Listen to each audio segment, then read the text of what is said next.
Hey, thanks for stopping by the channel. My name's Chris and this is my channel, Benchtop Woodworks.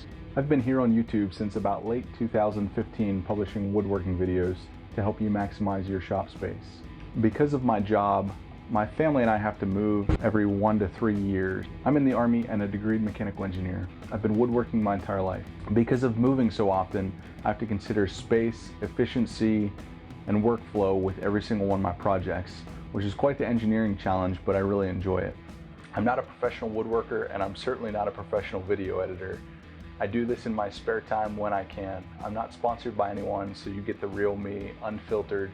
You'll get my opinion on things. I'm by no means even that skilled of a woodworker. I just have a few unique solutions that I think are valuable enough to share here on the internet. In 2013, I designed a small shop layout that was designed around the need to move. And in 2015, I began building that layout. I was encouraged by some friends to share that with you online, and so that began my venture into recording woodworking videos and posting them here.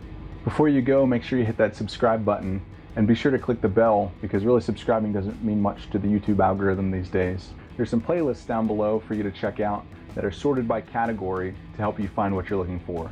You can find content on shop safety, space saving tips, and workflow optimization. Check out the playlist below before you leave. I have as much to learn from you as you might from me. So that's what my channel's all about. Join me as I try to keep my shop small and efficient, but still produce the best projects I can, and share my tips with you to help you maximize your shop space and make us all better woodworkers as we learn. Thanks.